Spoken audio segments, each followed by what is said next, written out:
Frumeindir, sameindir, efnasambönd og efnablöndur. Demókrítos taldi að frumeindir væru til í ótal tegundum. Þannig hélt hann að sálir manna og dýra væru gerðar úr sérstökum sálarfrumeindum. Við dauðann ímyndaði hann sér að frumeindirnar losnuðu hver frá annarri og bútarnir mynduðu seinna nýjar sálir með öðrum frumeindum. Í raun það ekki svo fjarri lagi. Frumeindirnar eru í sífelldri endurvinnslu. Í hvert skipti sem þú dregur andann eru meiri líkur en minni að þú andir að þér einni eða fleiri frumeind sem á sínum tíma var hluti af síðasta andardrætti Júlíusar Sesars. Þótt frumeindir séu vissulega margar, þá ekki til sérstaklega margar tegundir þeirra. Raunar næstum allt efni í alheiminum af einni og sömu tegundinni, vetni, sem léttasta og einfaldasta frumefnið og þess vegna ákjósanlegt til notkunar í blöðrur og loftskip ef ekki væri fyrir þann galla að það gríðarlega eldfimt.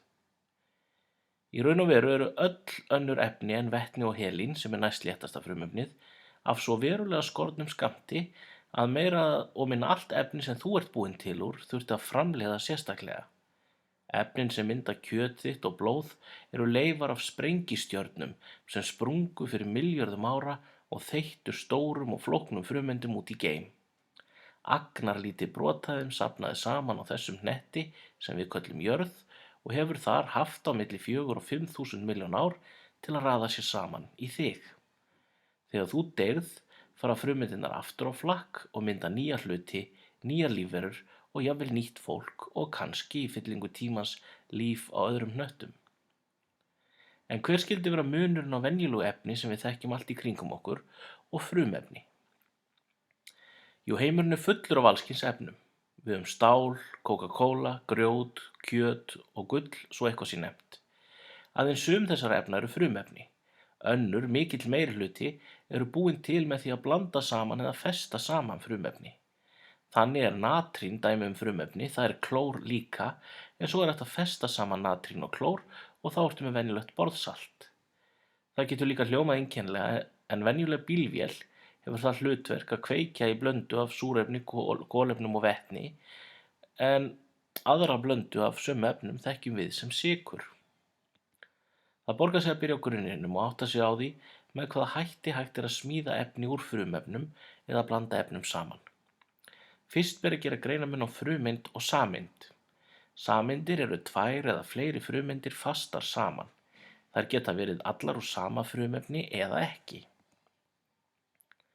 Í efnafræði oftar en ekki verið að fást við sameindir. Þannig hreint súrefni samsett úr 2 súrefnisfrumeindum. Venjan að skrifa það sem O2.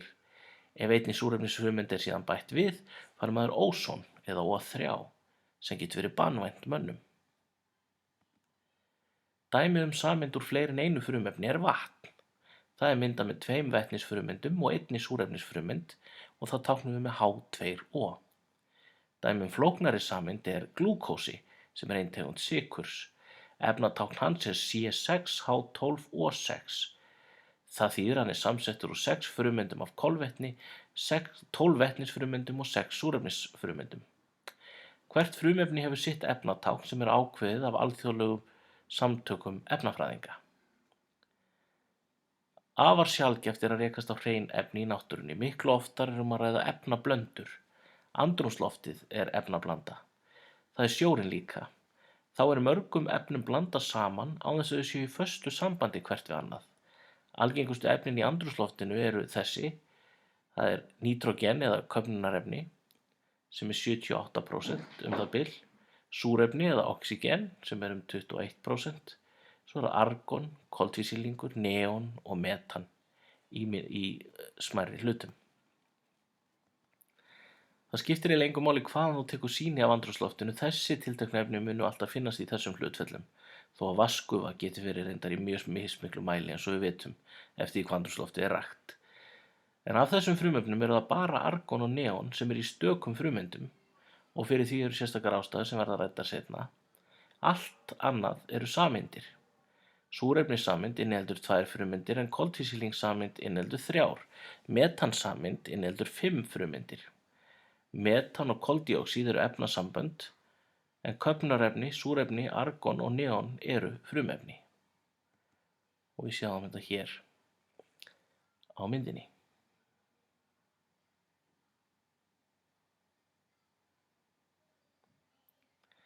Öll þessi efni eru sameindir, aðeins argon og neon eru í stökum frumeindum. Með margvíslegum aðferðum má vinna einstök efni úr efnablöndum eins og andrúmslofti eða sjó. Þannig má til dæmis eima sjó eða annað vatn sem annars væri ekki óhætt að drekka og fá þannig hreint drykkjarvatn. En hreint vatn er einmitt efnasamband, súrefnis og vetnis. Almennt séð er mun meira mál að rífa sundur efnasambönd en efnablöndur, þótt það sé hægt. Efnablanda er eitthvað sem yfirleitt er auðvelt að taka í sundur í hrein efni. Ef sjór er látinn gufa upp verða salt og önnur steinefni eftir. Það verður ekkert efnahvarf átt sér stað, bara uppgufun, og þar sem saltið er ekki hluti af vatninu, þá gufar það ekki upp við sömu skilyrði. Fleiri dæmi um efnablöndur eru flestir drykkir, blóð og yfirleitt allt sem inniheldur vatn. Og hér má sjá yfirleitt frumefni merkir að allar frumeindir eru af sömu gerð, ýmist stakar eða sem sameindir, og dæmi það eru klór, súrefni og ál. Efnasamband, þá eru sameindir úr fleiri en einni gerð frumefna, eins og vatn, metan eða salt.